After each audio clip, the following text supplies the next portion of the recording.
Hello दोस्तों, tricks for all students में आप सभी का एक बार फिर से स्वागत है। दोस्तों, आज के इस वीडियो में हम इंडियन गवर्नमेंट एंड पॉलिटिक्स की आपकी एक यूनिट है सामाजिक आंदोलन, मजदूर, किसान, पर्यावरण और महिला आंदोलन। और आज के इस वीडियो में हम इसको पूरी तरह समझेंगे, सही से इसको काफ़ी अच्छे से डिटेल में कवर करेंगे। बस आप वीडियो को पूरा देखना ताकि सारी बातें आप आसानी से समझ सकें। देखिए, एग्जाम में डायरेक्ट क्वेश्चन आता है कि किसान आंदोलन के बारे में बताइए, मजदूर आंदोलन के बारे में बताइए, पर्यावरण आंदोलन, भारत में पर्यावरण आंदोलन के बारे में बताइए। डायरेक्ट क्वेश्चन आता है इनसे। तो यही कहूँगा, काफ़ी इंपॉर्टेंट है ये वाली यूनिट आपके लिए। तो इसको वीडियो को पूरा देखें ताकि सारी बातें आप समझ सकें। तो चलिए दोस्तों, आगे बढ़ते हैं, वीडियो को शुरू करते हैं। सबसे पहले बात करते हैं कि सामाजिक आंदोलन क्या होता है। देखिए दोस्तों, जो नॉर्मल आंदोलन होते हैं या जो सामाजिक आंदोलन होते हैं उसमें क्या अंतर है, तो यहाँ पे आप देखिए, जो सामाजिक आंदोलन होता है उसमें कई सारे समूह पार्टिसिपेट करते हैं। जैसे कि मान लो पर्यावरण का मुद्दा है। अब पर्यावरण के मुद्दे पर्यावरण का एक ऐसा मुद्दा है जिस पर ऐसा नहीं होगा कि सिर्फ अमीर लोग ही पक्ष में आएंगे या सिर्फ गरीब लोग ही पर्यावरण के पक्ष में आएंगे। यहाँ पर अमीर गरीब जाति धर्म कुछ भी नहीं होता। पर्यावरण का एक ऐसा मुद्दा है जो सभी को प्रभावित करता है और इसके लिए सभी वर्ग इसमें पार्टिसिपेट करते हैं। और ऐसे में अगर पर्यावरण से जुड़ा कोई हित है जिसके लिए आंदोलन हो रहा है तो उसको हम सामाजिक आंदोलन कहेंगे।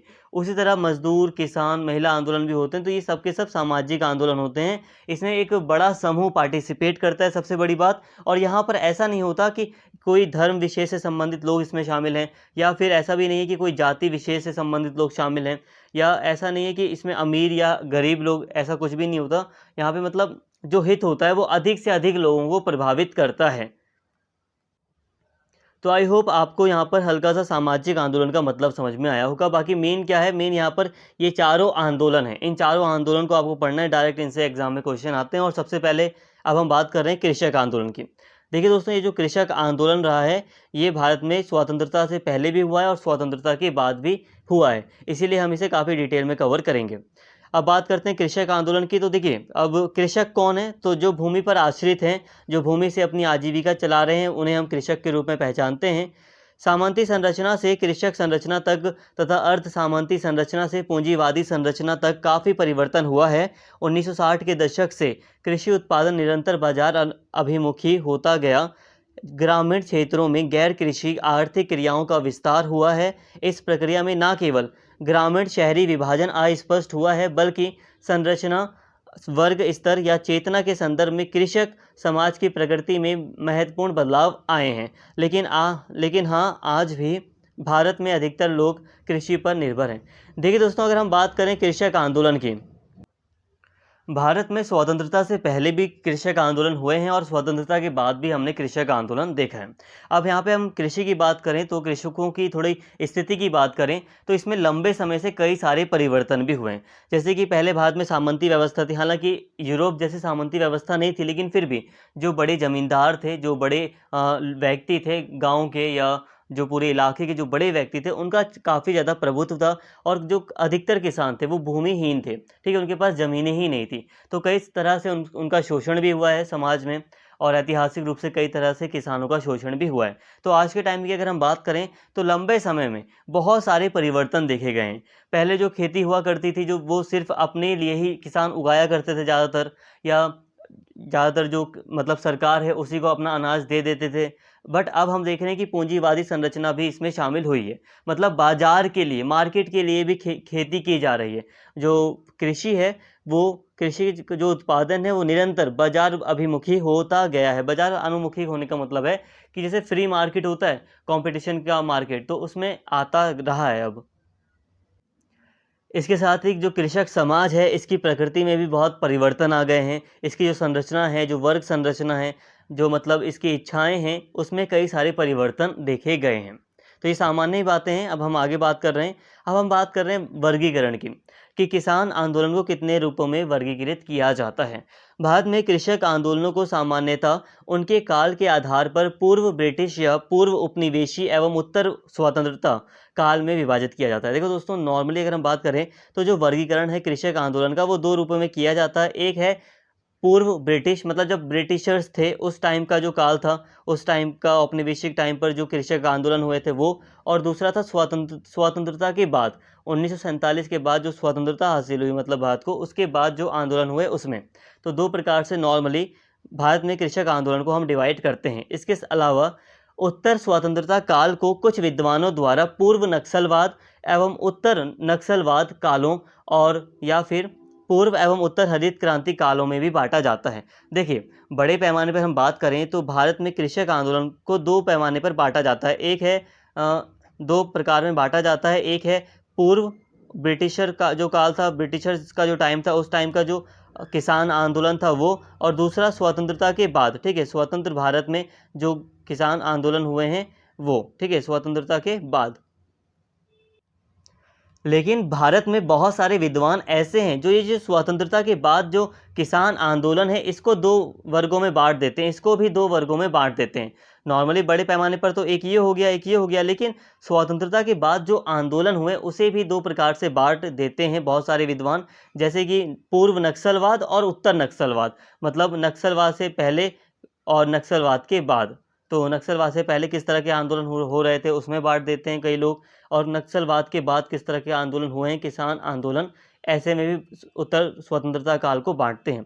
इसके साथ ही कई विद्वान ऐसा भी कर लेते हैं जो उत्तर स्वतंत्रता काल है इसको दो वर्गों में कई विद्वान हरित क्रांति के अकॉर्डिंग भी बांटते हैं कि हरित क्रांति से पहले का स्वतंत्रता, मतलब हरित क्रांति से पहले जो किसान आंदोलन हुए थे वो, और हरित क्रांति के बाद जो किसान आंदोलन हुए वो। यहाँ कन्फ्यूज़न क्रिएट हो सकती है, लेकिन सारी बातें आई होप समझ में आ रही होंगी आपको। बाकी यहाँ पर सिंपल सा आप ये मानिए कि दो रूपों में हम नॉर्मली डिवाइड करते हैं भारतीय कृषक आंदोलनों को। एक है पूर्व ब्रिटिशर्स या पूर्व उपनिवेशी या औपनिवेशिक औपनिवेशिक काल के दौरान जो कृषक आंदोलन हुए थे वो, और एक है स्वतंत्रता उपरांत। तो अब हम सबसे पहले यहाँ पे बात कर रहे हैं स्वतंत्रता से पूर्व, मतलब आज़ादी से पहले कृषक आंदोलन किस प्रकार के थे। तो वो कुछ इस प्रकार के थे, यहाँ पर दिया गया है, सारी बातें दी गई हैं। 19वीं शताब्दी में अनेक कृषक विद्रोह हुए, जैसे कि बंगाल का प्रसिद्ध संथाल और नील विद्रोह तथा पंजाब एवं महाराष्ट्र में अन्य विद्रोह, परंतु इनमें से कोई भी आंदोलन संगठित रूप में नहीं उभरा जो जारी रहकर प्रशासन या अथवा विधायकों पर दबाव डाल पाता। तो देखिए दोस्तों, अगर हम बात करें भारत में स्वतंत्रता से पहले जो कृषक आंदोलन हुए थे उसकी बात करें तो 19वीं शताब्दी में, ठीक है, 19वीं शताब्दी में जैसे कि बंगाल में जो संथाल और जो नील विद्रोह था, तो ये प्रमुख कृषक विद्रोह था। इसके अलावा पंजाब और महाराष्ट्र में भी किसान विद्रोह हुए थे। हालांकि ज़्यादा संगठित नहीं थे, जिस कारण से इनका ज़्यादा दबाव सरकार पर नहीं पड़ा।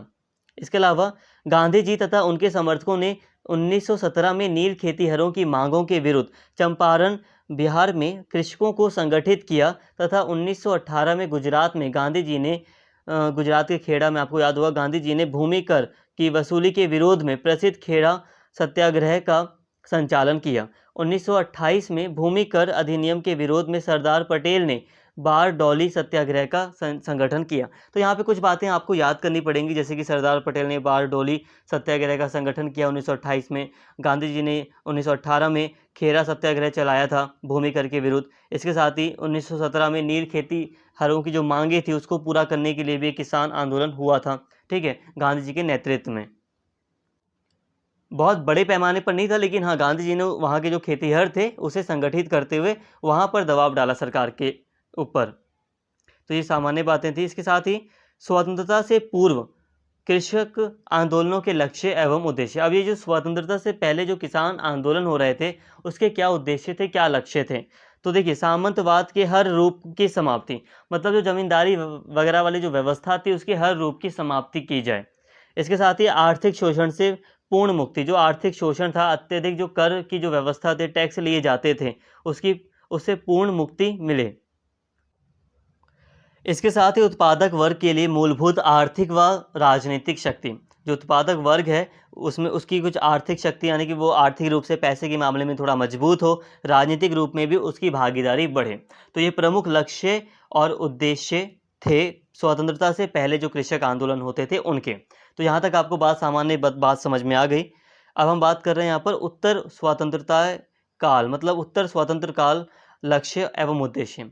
अब आज़ादी के बाद जो कृषक आंदोलन हुए उनके क्या उद्देश्य थे, उनके क्या लक्ष्य थे। अब देखिए, आज़ादी के बाद जो कृषक आंदोलन भारत में होते रहे उनका एक जो उद्देश्य था वो था उग्र सुधारों के लिए संघर्ष। जो कई सारी जो कमियां थी खेतीहर जो व्यवस्था थी, जो मतलब किसान से संबंधित जो व्यवस्था बनाई गई थी, जो कानून वगैरह बनाए गए थे, उसमें जो समस्याएं थी उसको जल्द से जल्द उसमें सुधार करवाने के लिए संघर्ष करना। कृषि उत्पादन के लिए लाभकारी मूल्य और किसानों को कृषि उत्पादन में वृद्धि के लिए सहायता देना। ठीक है, जो मतलब कृषि उत्पादन के लिए लाभकारी मूल्य, मतलब जो कृषि उत्पादन करते हैं किसान, उनको फ़ायदा हो, उनको लाभकारी मूल्य दिया जाए। इसके साथ ही कृषि उत्पादन में वृद्धि के लिए किसानों की सहायता भी की जाए। इसके अलावा कृषि उत्पादन एवं औद्योगिक वस्तुओं के मूल्य के बीच एक पार्टी की स्थापना करना, ताकि किसानों एवं कामगार लोगों के अन्य वर्गों को आवश्यक औद्योगिक वस्तुएं उचित मूल्य पर मिल सके। मतलब एक ऐसी संस्था वगैरह की स्थापना की जाए ताकि जो कृषि उत्पादन के लिए जो औद्योगिक वस्तुओं की आवश्यकता होती है, जैसे कि अच्छे बीज की आवश्यकता या कई सारी मशीनों की जो आवश्यकता होती है, ट्रैक्टर हो गया या दूसरी जो मशीनें यूज़ की जाती हैं खेती करने के लिए, उसके लिए एक पार्टी यानी कि एक संस्था वगैरह बना दी जाए, जो कि बीच में रहकर औद्योगिक वस्तुओं को कम दामों पर या सही रूप से किसानों को उपलब्ध करवाए। इसके अलावा कृषि श्रमिकों के लिए पर्याप्त न्यूनतम वेतन, जो कृषि श्रमिक हैं उनके लिए पर्याप्त न्यूनतम वेतन निर्धारित किया जाए कि उन्हें कम से कम एक न्यूनतम वेतन तो मिलना ही चाहिए। तो ये स्वतंत्रता बाद जो आंदोलन हुए उसके कुछ प्रमुख लक्ष्य और उद्देश्य रहे हैं। इसके अलावा और भी बातें हैं यहाँ पर, जैसे कि आंदोलन आप देख सकते हैं किस किस तरह के आंदोलन देखे गए स्वतंत्रता बाद। उत्तर औपनिवेशिक काल, उत्तर औपनिवेशिक काल का मतलब यही है कि आज़ादी के बाद। उत्तर औपनिवेशिक काल में कृषक आंदोलन, स्वतंत्र भारत में अनेक कृषक विद्रोह देखे गए। 1946 के मध्य में तेलंगाना कृषक आंदोलन की शुरुआत हुई और यह अक्टूबर 1951 तक जारी रहा। इस आंदोलन में हैदराबाद राज्य के संपूर्ण तेलंगाना क्षेत्र तथा आंध्र डेल्टा के समीपवर्ती जिलों को उत्तेजित कर दिया गया। अपने चरित्र एवं राजनीतिक उद्देश्यों की दृष्टि से यह आंदोलन भारत के सभी आंदोलनों में सर्वाधिक क्रांतिकारी आंदोलन के रूप में जाना जाता है। सीपीआई, ठीक है, जो कम्युनिस्ट पार्टी है, कम्युनिस्ट पार्टी ऑफ इंडिया के ने अपने कृषक खंड किसान सभा के साथ मिलकर इस आंदोलन की शुरुआत की। प्रारंभ में इसे आंदोलन का उद्देश्य बहुत व्यापक था तथा इसका उद्देश्य ग्रामीण सामंती अभिजात वर्ग द्वारा अवैध एवं अत्यधिक उगाही के विरोध में समस्त कृषक समुदाय का कल्याण करना था। इसकी सर्वाधिक सशक्त मांग थी कि सभी किसानों के जो ऋण बट्टे खाते में डाल दिए जाएं। इस आंदोलन का द्वितीय चरण तब आया जब अभिजात वर्ग के दमन का सामना करने के लिए किसानों ने सशस्त्र संघर्ष आरंभ किए। अब बात को समझिए, यहाँ पे दोस्तों मुख्य रूप से कई सारी जो चीज़ें मुझे यहाँ पर बस आपको रीड करके ही समझानी है, तो यहाँ पे आपको थोड़ा बोरिंग भी लग सकता है, लेकिन यहाँ पे जितनी चीज़ें आप मुझे रीड करके आपको समझानी है। अब अगर हम बात करें आज़ादी के बाद की, तो आज़ादी के बाद जो प्रमुख जो आंदोलन हुआ है वो हुआ है 1946 में। हालांकि आप कहेंगे कि सर हम तो 1947 में आज़ाद हुए थे, लेकिन 1947 में लगभग आज़ाद हो ही गए थे। मतलब मेरे कहने का ये है कि जो आंदोलन था वो आज़ादी के बाद लंबे समय तक चला। हम 1947 में आज़ाद हो गए थे, लेकिन ये आंदोलन 1951 तक चला, तो एक आज़ादी के बाद ही माना जाता है ये प्रमुख आंदोलन। तो अब ये आंदोलन क्या था, तो ये तेलंगाना जो हैदराबाद का जो एरिया था, जो मुख्य रूप से जो तेलंगाना है आज के टाइम का, तो मुख्य रूप से इस एरिया में ये आंदोलन बहुत तेज़ी से हुआ था। इसमें मुख्य रूप से इसका जो नेतृत्व था वो सीपीआई के द्वारा किया जा रहा था। अब जानते हैं दोस्तों, ये एक सीपीआई कम्युनिस्ट पार्टी है, तो कम्युनिस्ट पार्टी का जो कम्युनिज्म का विचार है वो तो पूरी तरह किसानों का ही समर्थन करता है और किसानों को संघर्ष के लिए भी कहता है। तो ऐसे में ये जो आंदोलन था वो संघर्षपूर्ण भी हो गया था, जब किसानों ने संघर्ष करना शुरू कर दिया। ठीक है, अपने अधिकारों के लिए काफ़ी ज़्यादा आवाज़ के मतलब आंदोलन को संघर्षपूर्ण बना दिया। हिंसक रूप जब इसने धारण किया तो ये काफ़ी ज़्यादा एक उग्र आंदोलन के रूप में, एक बड़े आंदोलन के रूप में बाद में सामने आया। एक बहुत क्रांतिकारी आंदोलन ये बन गया था। इसमें मुख्य रूप से जो अभिजात वर्ग था उसका पूरी तरह विरोध किया गया। उसके द्वारा जो अत्यधिक जो कर वगैरह लिया जाता था, टैक्स वगैरह, उसका पूरी तरह यहाँ पर विरोध किया गया था। और यहाँ पे इस आंदोलन की मांग ये थी कि जो किसानों के ऋण हैं उसको बट्टे खाते में डाल दिया जाए। मतलब एक तरह से किसानों का ऋण पूरी तरह समाप्त कर दिया जाए। कई बार बहुत सारे जो लोन होते हैं उन्हें बट्टे खाते में डाल दिया जाता है बैंक के द्वारा, ताकि बैंक का एक अच्छा स्टेटस बना रहे। तो ये बट्टे खाते में लेकिन डालना बैंक के लिए भी थोड़ा सा नुकसानदायक होता है, क्योंकि बैंक, इसका मतलब ये है कि बैंक को वो लोन नहीं मिला है। तो यहाँ पर पूरी तरह यही मांग थी कि जो किसानों के ऋण है उसको पूरी तरह समाप्त किया जाए। सितंबर 1948 में भारतीय दलों ने राज्य को अपने हाथों में ले लिया। देखिए दोस्तों, सितंबर 1948 में भारतीय दलों ने राज्य को अपने हाथों में, जैसे कि हैदराबाद आपको याद होगा थोड़ा लेट भारत में शामिल हुआ ना, तो सितंबर 1948 में भारतीय दलों ने राज्य को अपने हाथों में ले लिया और तेलंगाना में साम्यवादियों के विरुद्ध सक्रियता दिखाई। तो साम्यवादी जो मुख्य रूप से यहाँ पे आंदोलन हो रहा था किसानों के द्वारा, साम्यवादी पूरा समर्थन था, तो इसमें इसके विरुद्ध एक सक्रियता दिखाई। आंदोलन के नेतृत्वकारियों को जेल में डाल दिया गया और राज्य में साम्यवादी दल का बहिष्करण किया गया।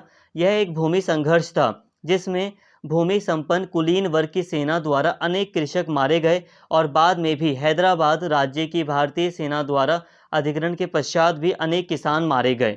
मतलब कहने का यह है कि यहाँ पर इस आंदोलन में किसान उग्र हो गए थे। तो ऐसे में हैदराबाद को जब भारतीय सेना ने भी अपने कब्जे में ले लिया, तब भी भारतीय सेना के द्वारा भी कई किसान मारे गए। तो इससे आप समझ सकते हैं कि जो स्थिति थी वो काफ़ी ज़्यादा उग्र हो चुकी थी, जो संघर्ष था वो काफ़ी ज़्यादा हिंसक हो चुका था, तभी ये सारे कार्यक्रम किए गए। ये मतलब ऐसा बहुत ही मतलब डिफ़िकल्ट है कि सेना इतना मतलब ऐसा कुछ करे। इस आंदोलन की मांगें व्यापक थी तथा आंदोलन की प्रकृति ने इसे भारतीय इतिहास के कृषि आंदोलन में सर्वाधिक क्रांतिकारी आंदोलन बना दिया। तो दोस्तों, ये जो आंदोलन था उसकी जो मांगें थी वो काफ़ी ज़्यादा व्यापक थी। सबसे बड़ी बात कि ये कम्युनिज्म से यानी कि साम्यवाद की विचारधारा से प्रभावित थी। ये जो आंदोलन था वो साम्यवाद की विचारधारा से प्रभावित था, और आप जानते ही हैं कि साम्यवाद की विचारधारा थोड़ी सी उग्र हो जाती है किसानों के कॉन्टेक्स्ट में। वो मजदूरों किसानों की ही बात करती है कि जो किसान हैं उन्हें पूरी तरह संघर्ष करना चाहिए, ऐसा समर्थन भी किया जाता है। तो मुख्य रूप से ये जो आंदोलन था वो काफ़ी संघर्षपूर्ण रहा था, जिसमें कई सारे किसान मारे भी गए थे, और एक बहुत ही बड़ा क्रांतिकारी आंदोलन आप इसे कह सकते हैं। भारत के इतिहास में ये सबसे बड़ा एक क्रांतिकारी किसान आंदोलन रहा था। तो आई होप ये बातें आपको समझ में आ गई होंगी। मुख्य रूप से मैं यही कहूँगा, मैंने आपको नॉर्मली बातें समझा दी हैं, आप जितना हो सके याद करने का प्रयास करें, क्योंकि डायरेक्टली आंदोलन से क्वेश्चन एग्जाम में पूछे जाते हैं। अब हम बात करें नक्सलवादी कृषक आंदोलन की। अब नक्सलवादी कृषक आंदोलन क्या है, तो इसको देखिए आप। पश्चिम बंगाल के उत्तरी भाग में उदित नक्सलवादी कृषक विद्रोह भारत के महान विद्रोहों में से एक सबसे अंतिम विद्रोह था। महान का मतलब सबसे बड़ा।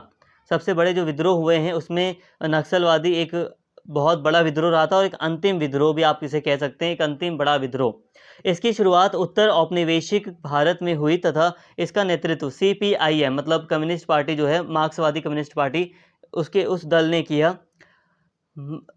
CPIM ने के प्रसिद्ध नेता जो पार्टी के शासकीय पदों से असहमत थे और जिन्होंने आंदोलन का संचालन किया, उनमें शामिल थे कानू सन्याल और चारू मजूमदार। चारू मजूमदार का आपने नाम सुना होगा।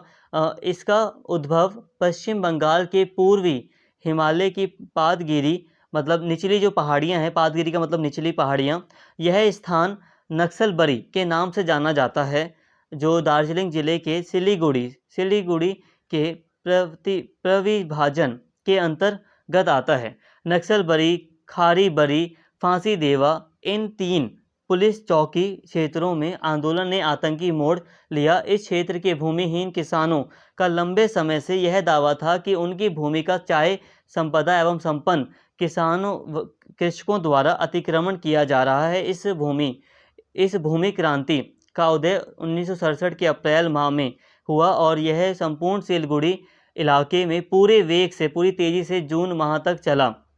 समकालीन भारत में कुछ संपन्न ग्रामीण कृषक आंदोलन हैं। तो देखिए दोस्तों, अगर आपने पश्चिम बंगाल का मैप देखा होगा तो पश्चिम बंगाल का जो मैप है वो थोड़ा सा ऐसा है कि पश्चिम बंगाल जो उत्तर की ओर जाते समय पतला होता जाता है, ठीक है। उत्तर की ओर जाते समय जो नेपाल वगैरह का एरिया है वहाँ पर भी पश्चिम बंगाल है, और वहाँ पे बहुत मतलब थोड़ा सा है, ठीक है। अगर हम इसकी चौड़ाई की बात करें तो ये बहुत चौड़ा, फिर यहाँ पे बिहार आ जाता है और ये फिर बंगाल, यहाँ पे बिहार होगा, फिर ये बंगाल है, और यहाँ पे हल्का सा एक पतला सा एरिया है, ये पहाड़ी एरिया है। यहाँ पे उत्तर में पहाड़ी एरिया, दार्जिलिंग जिला आपने सुना होगा, ठीक है। तो दार्जिलिंग जिला यहीं पर आता है, और दार्जिलिंग जिले में ही एक क्षेत्र था, यहाँ पर एक नक्सलबरी क्षेत्र था, तो वहाँ पर ये आंदोलन शुरू होता है। नक्सलबरी, खारीबरी और फांसी देवा, इन 3 पुलिस चौकी क्षेत्रों में आंदोलन ने आतंकी मोड़ लिया। अब ये जो इलाके थे यहाँ पर आतंकी रूप से पुलिस का पूरी तरह विरोध किया गया या पूरी तरह हथियार उठाने का प्रयास किया गया था, और आतंकी एक मोड़ लिया था आंदोलन ने। काफ़ी हद तक ये जो आंदोलन था वो बहुत ज़्यादा हिंसक था, और इसीलिए यहाँ पर कहा गया है कि जितने भी महान या बड़े विद्रोह हुए, महान का मतलब ग्रेट, काफ़ी ज़्यादा जो बड़े विद्रोह हुए, हिंसक जो विद्रोह हुए हैं भारत में, उसमें ये एक अभी तक अंतिम आप इसे कह सकते हो। ठीक है, एक अंतिम बहुत बड़ा सबसे अंतिम विद्रोह था। ये काफ़ी ज़्यादा हिंसक रहा था। इसका नेतृत्व जो प्रमुख नेता थे, जैसे कि सीपीआई-एम के जो प्रमुख नेता थे उस समय, जिनको शासन से ज़्यादा उम्मीदें नहीं थी या शासन के वो खिलाफ हो चुके थे, उन्हें शासन बहुत ही बेकार लग रहा था, जो शासकीय मतलब जो नेता थे उनसे वो असहमत थे, या जो सरकार थी उससे वो मतलब खुश नहीं थे, तो उन्होंने इसमें पार्टिसिपेट किया, इसे बढ़ावा दिया। जैसे कि चारू मजुमदार हो गए, कानू सान्याल होगा, तो ये प्रमुख नेता इसमें शामिल थे। ये आंदोलन कब शुरू हुआ था? तो इस भूमि क्रांति का जो उदय है वो 1967 के अप्रैल माह में शुरू हुआ था, और ये संपूर्ण सिलीगुड़ी इलाके में, दार्जिलिंग के क्षेत्र में आता है सिलीगुड़ी इलाका, तो दार्जिलिंग जिले के सिलीगुड़ी इलाके में जून माह तक चला था पूरी तरह, और भारत के अन्य हिस्सों में भी ये इसका प्रभाव देखा गया था, अन्य हिस्सों में भी ये फैल रहा था। हालांकि फिर भी इस पर काफ़ी हद तक पूरी तरह काबू पाया गया, और आज हम देखते हैं कि काफ़ी हद तक ऐसे आंदोलन कम हुए हैं, बहुत हद तक। बाकी हाँ, जो नक्सलवादी जो चीज़ें हैं वो आज भी हम देख रहे हैं, कुछ इलाके ऐसे हैं जो अलग, जैसे कि छत्तीसगढ़ हो गया, महाराष्ट्र का कुछ इलाका हो गया, तो वहाँ पर लोग सरकार से असहमत हैं, तो वो लोग भी एक हिंसक विद्रोह कर रहे हैं। हालांकि वो किसान विद्रोह अब आप उन्हें नहीं कह सकते। तो ये बात हो गई यहाँ पर नक्सलवादी कृषक विद्रोह की। अब हम बात कर रहे हैं यहाँ पर कि समकालीन भारत में भी कुछ विद्रोह होते हैं। जैसे कि समकालीन भारत में आज भी अगर हम बात करें तो कुछ संपन्न ग्रामीण कृषक आंदोलन हैं। पश्चिमी उत्तर प्रदेश, पंजाब, हरियाणा में भारतीय किसान संघ BKU, इसके अलावा शेतकारी संगठन जिसने प्रमुख रूप से दक्षिण पश्चिमी महाराष्ट्र के गन्ना, कपास, तंबाकू, अंगूर एवं प्याज उत्पादकों के हितों का प्रतिनिधित्व किया। हालांकि इसका उद्यम गुजरात में भी था। तो देखिए दोस्तों, शेतकारी संगठन जो कि जैसे कि महाराष्ट्र का जो एरिया है वहाँ पर कुछ प्रमुख भूमिका इसने निभाई है, गुजरात में भी इसने प्रमुख भूमिका निभाई है। इसके अलावा उत्तर भारत में अगर हम देखें तो पश्चिमी हरियाणा, पश्चिमी उत्तर प्रदेश में, पंजाब में BKU एक प्रमुख भारतीय किसान संघ है जो कि किसान आंदोलन करता है। ये काफ़ी, यहाँ पर जो हम बात कर रहे हैं, ये काफ़ी संपन्न एरिया हैं किसानों की। अगर हम बात करें तो यहाँ पर जितने किसान हैं, पश्चिमी उत्तर प्रदेश की बात करें, पंजाब की बात करें, हरियाणा की बात करें, तो यहाँ पे जो किसान हैं वो काफ़ी हद तक संपन्न हैं। जैसे कि अगर आप उड़ीसा के किसानों की बात करें, छत्तीसगढ़ के किसानों की बात करें, झारखंड के किसानों की बात करें, तो इनके मुकाबले देखा जाए तो यहाँ के जो किसान हैं वो काफ़ी संपन्न हैं, और काफ़ी प्रबल रूप से ये भी आंदोलन में पार्टिसिपेट करते हैं। उदाहरण के लिए अभी आप देखिए 3 फार्म लॉज सरकार लाई थी। ठीक है, अभी 1 साल हो रहा है, आई थिंक 1 या 2 साल हो रहा होगा। तो 3 फार्म लॉज सरकार के द्वारा लाए गए थे। ठीक है, 3 फार्म्स बिल सरकार के द्वारा लाए गए थे, जिसमें काफ़ी हद तक कई सारी पॉलिसीज़ इसमें शामिल थी। लेकिन प्रमुख रूप से आंदोलन इसके खिलाफ चलाया गया, किसान आंदोलन चलाया गया, जिसमें मुख्य रूप से यही संपन्न जो एरिया है किसानों का, ये जो एरिया यहाँ के किसानों ने प्रमुख रूप से पार्टिसिपेट किया, और काफ़ी ज़्यादा सरकार के ऊपर दबाव डाला। और इनका एक दबाव ये भी था कि सरकार ने इस 3 फार्म लॉज के बिल को वापस भी ले लिया। तो इस तरह आप समझ सकते हैं इनका भी काफ़ी प्रभाव होता है। तो यहाँ तक हमने बात कर ली काफ़ी। अब हम बात करते हैं महिला आंदोलन की। दोस्तों, किसान आंदोलन को हमने ऑलरेडी काफ़ी अच्छे से समझ लिया है। महिला आंदोलन को हम नेक्स्ट वीडियो में समझेंगे। एक्चुअली थोड़ा एक एक टॉपिक को अगर हम समझते चलेंगे तो काफ़ी इजीली हमें समझ में सारी बातें आएंगी। अगर हम एक ही यानी कि जितने भी आंदोलन हैं अगर हम उसे एक ही वीडियो में ऐड करेंगे तो काफ़ी डिफ़िकल्ट हो जाएगा, क्योंकि ज़्यादा बड़ी वीडियो बच्चों को मतलब बोर कर देती है। तो उम्मीद करता हूँ आप नेक्स्ट वीडियो भी देख लेंगे। तो प्लीज़ नेक्स्ट वीडियोज़ भी देख लेना, ताकि ये वाली जो यूनिट है आपकी वो पूरी तरह ख़त्म हो सके। तो फ्रेंड्स, आई होप आपको सारी बातें कृषक आंदोलन से संबंधित समझ में आ गई होंगी। अगर कोई भी डाउट है तो यही कहूँगा, एक बार आप वीडियो को और देख लेना, जिससे कि और भी ज़्यादा जो चीज़ें हैं वो आपके क्लियर हो जाएं, तो टॉपिक आपको अच्छे से समझ में भी आ जाएगा। उम्मीद करता हूँ वीडियो आपको पसंद आई होगी। अगर वीडियो अच्छी लगी हो तो प्लीज़ चैनल को सब्सक्राइब कर लें, वीडियो को लाइक करें, शेयर करें और कमेंट करके अपना फीडबैक ज़रूर दें। Thank you.